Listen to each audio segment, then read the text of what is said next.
This is Ansh Kumar and you are watching Ansh in the Search of Excellence YouTube channel. आज की इस video में हम लोग जेई और नीट के ऊपर क्या टाइम टेबल होना चाहिए हमारी प्रिपरेशन का लास्ट के 1-2 महीनों में, उसके ऊपर हम लोग बात करने वाले हैं, जो कि काफ़ी ज़्यादा इम्पोर्टेंट होने वाला है। तो जो भी बच्चे इस साल या फिर अगले साल देने वाले हैं अपना जेई या नीट, उनके लिए ये वीडियो काफ़ी ज़्यादा इम्पोर्टेंट होने वाली है। तो फिर लेट गेट स्टार्टेड।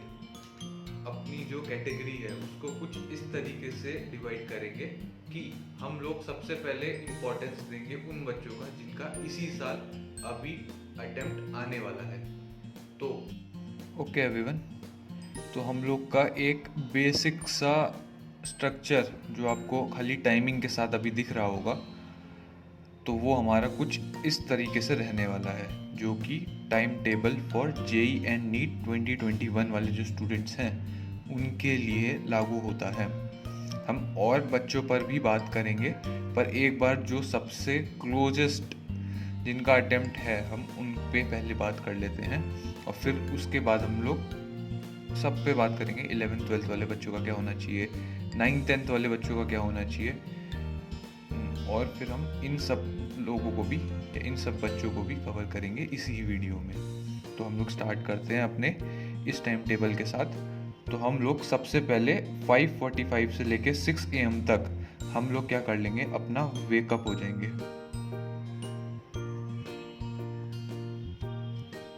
और मैं लिख देता हूँ इसमें अपना फ्रेश अप हो जाएंगे, फ्रेश अप। हम लोग को 5:45 से 6 AM के बीच में उठना है और अपना फ्रेश हो जाना है। उसके बाद सेकंड पॉइंट पे हम चलते हैं, जो हमारा 6 बजे से लेके 8 बजे तक का है। 6 बजे से लेके 8 बजे तक का है, जो कि हमारा SLOT स्लॉट 1 है, ठीक है। और फिर हम लोग 8 से 9 के बीच में अपना बाथ, ब्रेकफास्ट एंड प्रेयर जो भी आप लोग करते हैं तो वो कर सकते हैं इसी टाइम के बीच में। और फिर हम लोग 9 से 12 के बीच में एक स्लॉट 2 मारेंगे। ये स्लॉट मैंने 9 से 12 इसलिए ही रखा है क्योंकि हम लोग का जो रियल एग्ज़ाम होने वाला है वो 9 से 12 के बीच में होगा। तो अगर हम लोग अभी से अपनी जो आदत है या अपनी हैबिट है वो 9 से 12 में बैठने की बनाएंगे, तो जो हमारा डे होगा और द एग्ज़ाम डे होगा, उस दिन हम लोग को कोई भी दिक्कत नहीं आएगी अगर हम लोग का स्लॉट 9 से 12 वाला होता है। तो इसको रखने का बस यही एक मतलब लॉजिक था। बाकी फिर हम लोग 12 से 1 वाले टाइम में अपना लंच ले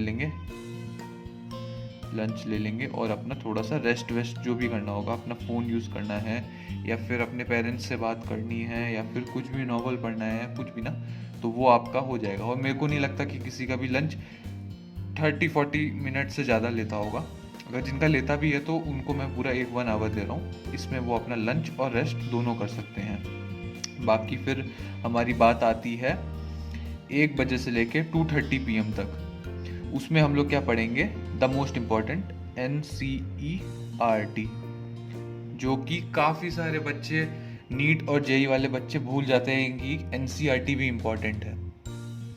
हम लोग को डेली बेसिस पे फिजिक्स और केमिस्ट्री के तो लगभग चैप्टर कंप्लीट करने पड़ेंगे 1 से 2 दिन के अंदर।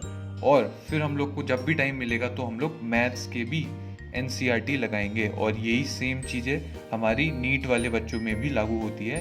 उनको बायो तो मस्ट है, मतलब आपका 80-90% तो पूरा बायो का जो आपका सिलेबस आता है हमारा या फिर क्वेश्चंस आते हैं वो तो लगभग NCERT ही से होते हैं। और हमारा सेम ये चीज़ जेई वालों के लिए पे भी लागू करती है, जो कि हमारा केमिस्ट्री सब्जेक्ट है। उसमें लगभग काफ़ी सारे डिट्टो सवाल उठ के आपके केमिस्ट्री में आ जाते हैं, केमिस्ट्री के पेपर में आ जाते हैं। तो हम लोग अगर इस चीज़ का फ़ायदा नहीं उठाएंगे तो हमारे जो इजी किल मार्क्स होंगे वो लूज़ हो जाएंगे। तो हमको इसके ऊपर काफ़ी ध्यान देना पड़ेगा। हमारा एनसीईआरटी जो कि काफ़ी ज़्यादा इंपॉर्टेंट है। अब हम लोग क्या करने वाले हैं, 2:30 से 3 PM के बीच में करने वाले हैं रेस्ट, और इसको हम बोल सकते हैं पावर नैप।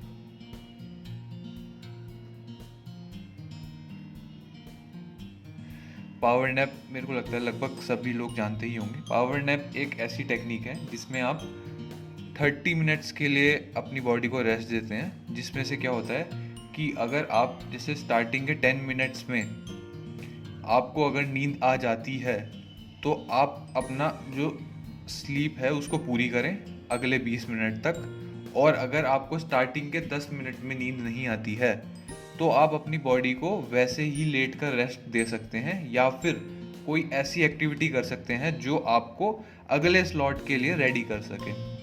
तो ये रेस्ट जो है हमारा 2:30 से लेके 3 PM वाला, वो काफ़ी ज़्यादा इम्पोर्टेंट है, और इसको लेना काफ़ी ज़्यादा इम्पोर्टेंट है क्योंकि हम लोग ने ऑलरेडी ये 3 आवर ये हो गया, 2 आवर ये हो गया, मतलब 5 आवर, और ये हमारे 1.5 आवर, मतलब इतने आवर की स्टडीज़ हम लोग ने पहले ही कर चुकी है। तो हमारी बॉडी रेस्ट मांगती है।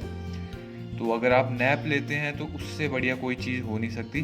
बाकी अगर आप और चीज़ों का इस्तेमाल करते हैं जैसे कि कॉफ़ी पीना हो गया या फिर चाय, कुछ लोग जो कि पसंद करते हैं, तो वो भी चीज़ें ठीक है, मतलब पर इस 30 मिनट में आपको कुछ ऐसा करना है कि आप अगले जो 3 घंटे का हमारा स्लॉट है उसके लिए रेडी हो जाएं।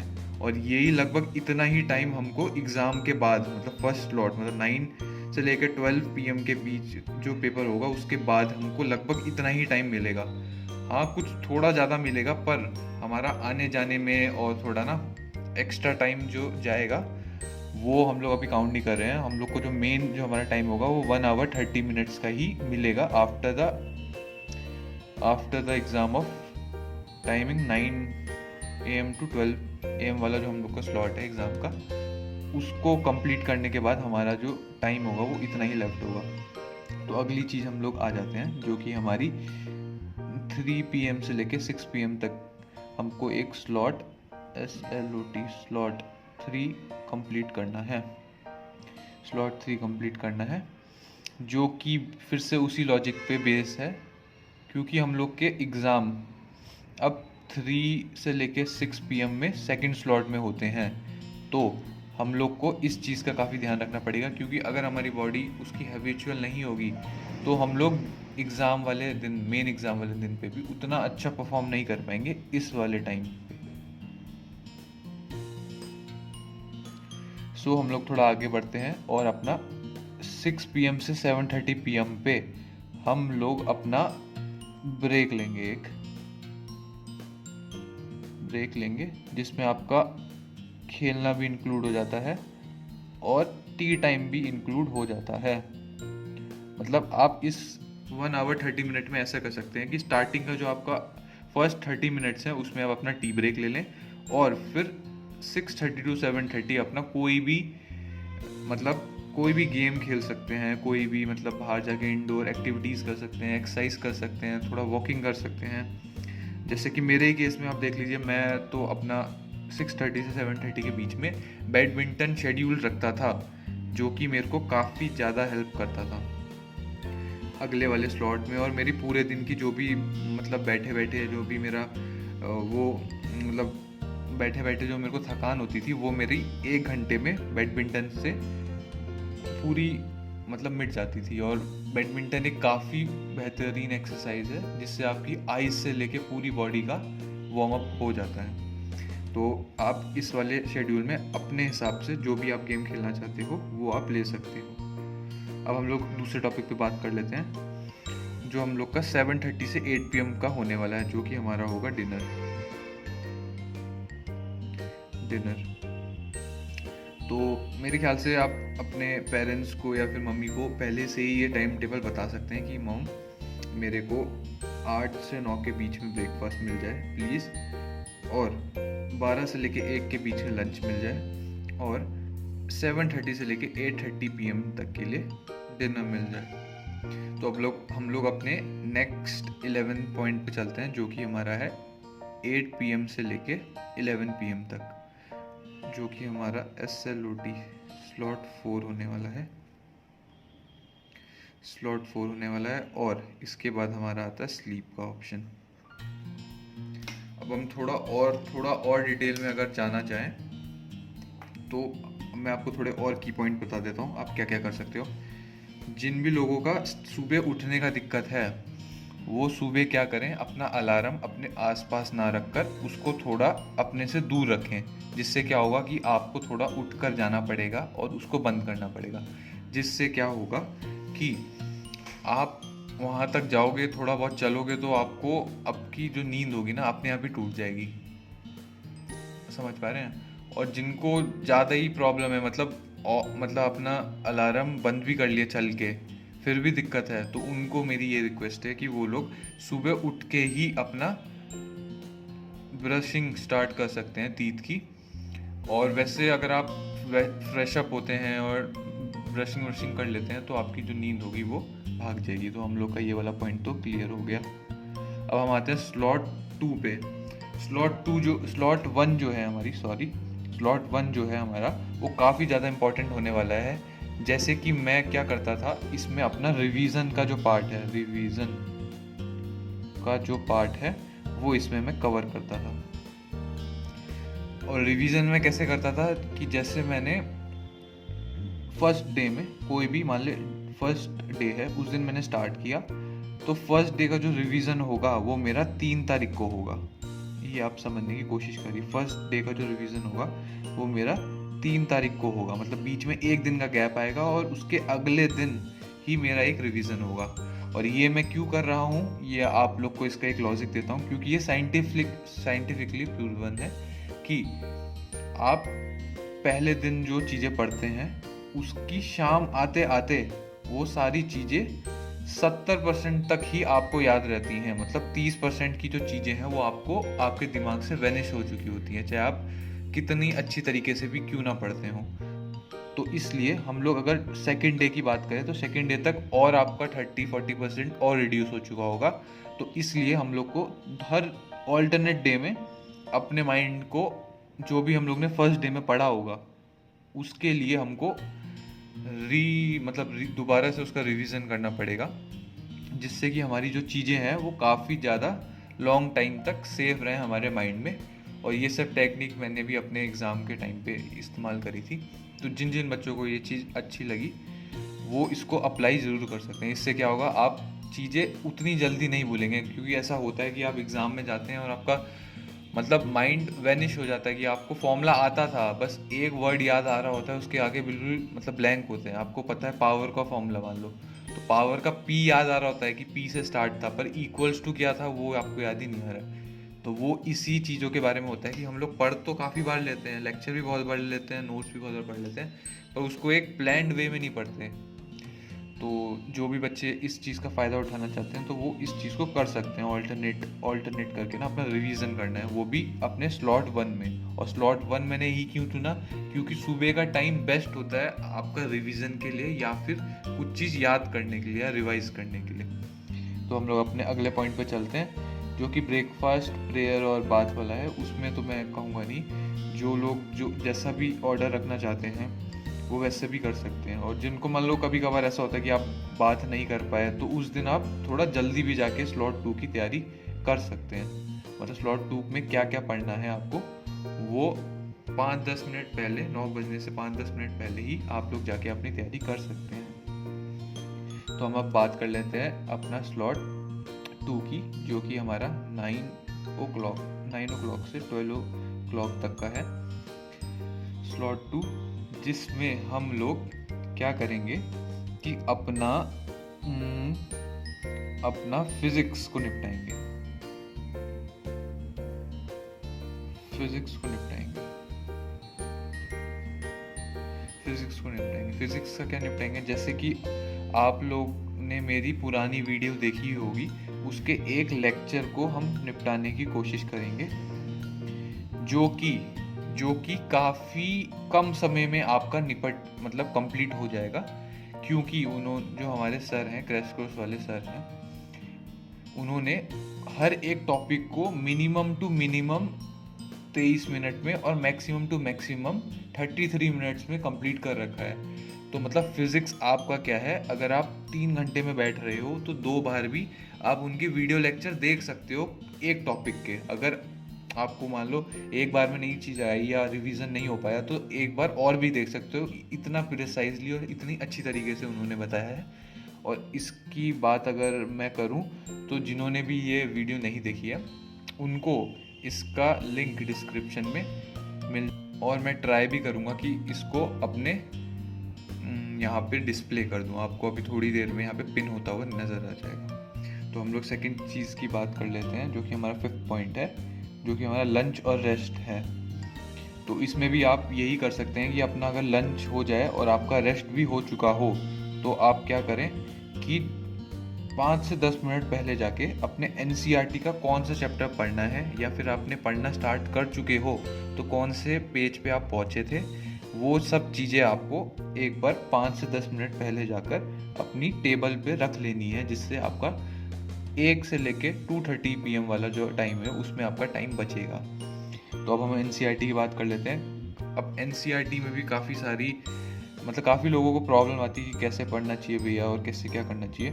तो मेरा उन लोगों को यही कहना है कि आपको कुछ नहीं करना है, आपको बस मतलब ना अच्छे से एक ही बार मतलब कोशिश करना है कि एक ही बार अच्छे से रीडिंग करनी है। और जो भी इम्पोर्टेंट की पॉइंट्स हैं जो कि NCERT केमिस्ट्री फिजिक्स इन सब में होते ही होते हैं, और बेशक आप ना साइड वाले जो बॉक्सेस होते हैं या फिर NCERT के क्वेश्चन से पहले जो एक काफ़ी बड़ी सी समरी दे रखी होती है उन सब चीज़ों को भी काफ़ी अच्छे से पढ़ लें। मतलब आप केमिस्ट्री की या फिजिक्स की NCERT एक ही बार पढ़नी है, पर उसको ऐसा पढ़ना है ना कि बार बार आपको ज़्यादा उसको उसमें अपना टाइम वो ना करना पड़े ना।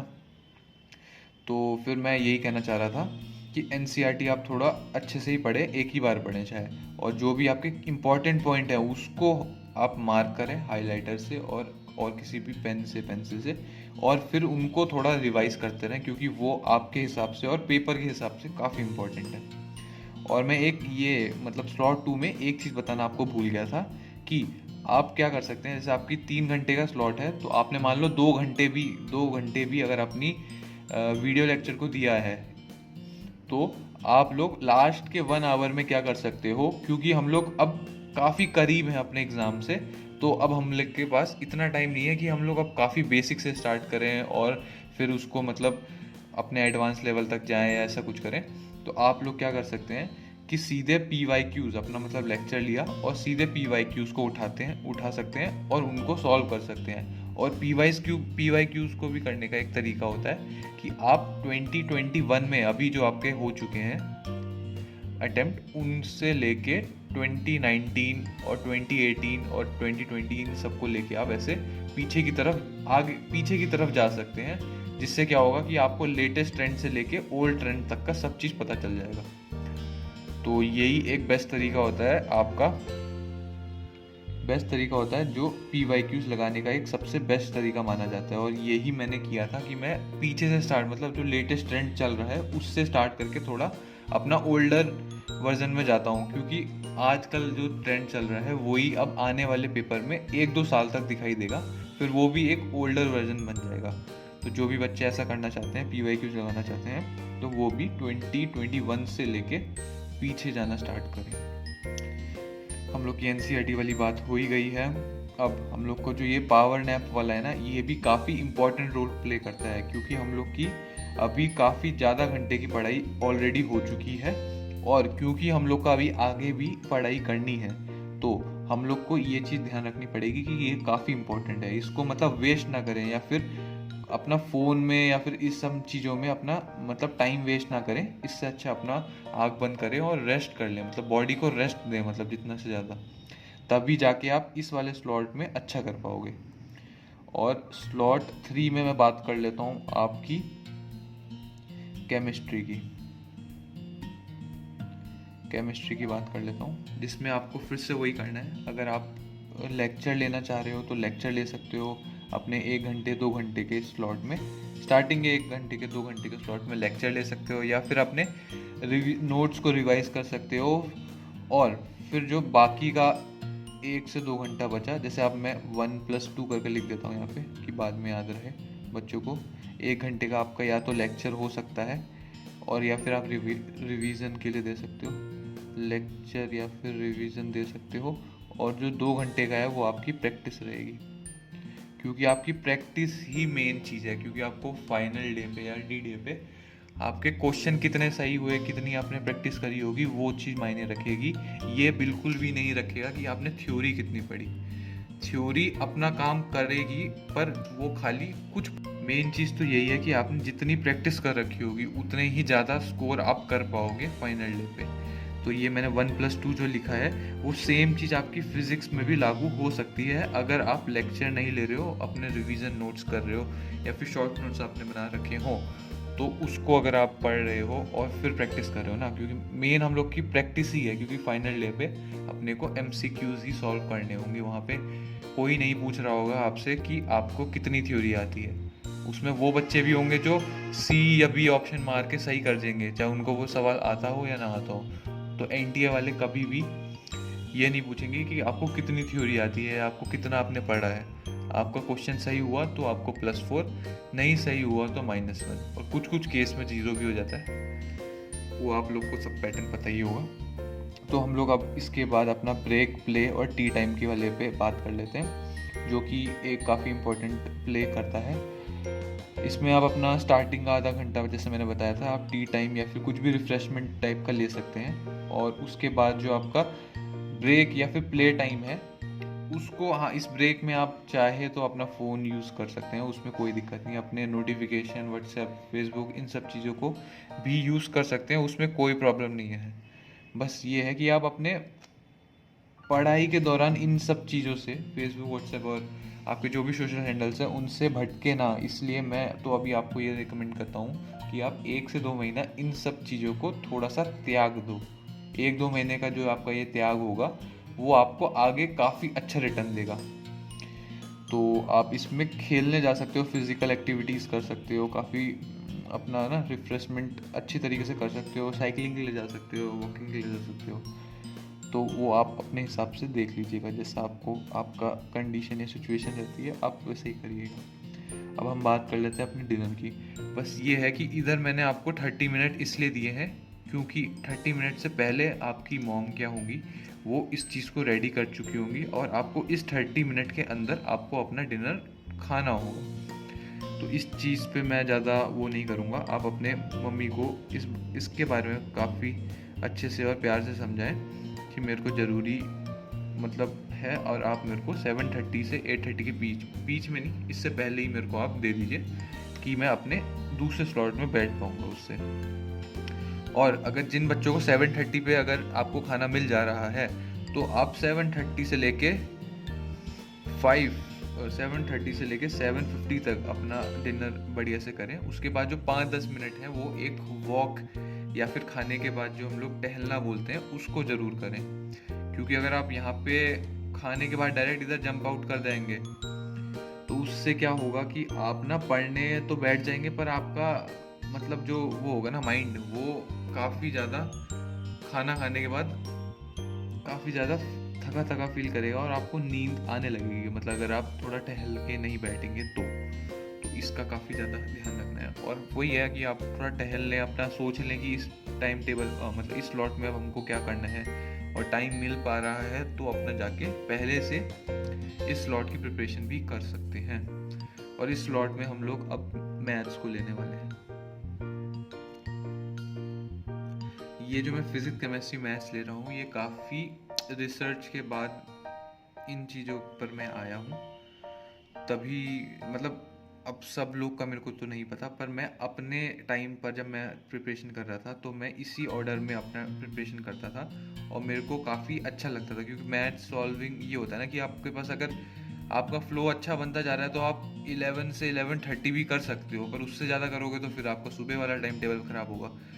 तो जिन बच्चों को अगर मैथ्स रात में नहीं हो पाती है तो वो उसको इधर भी कर सकते हैं, और जिनको केमिस्ट्री इधर नहीं हो पाती है वो अपना इधर शिफ्ट कर सकते हैं। मतलब आप अपने हिसाब से भी इस टाइम टेबल को एडजस्ट कर सकते हैं, इसमें कोई भी ऐसी कोई भी दिक्कत नहीं है।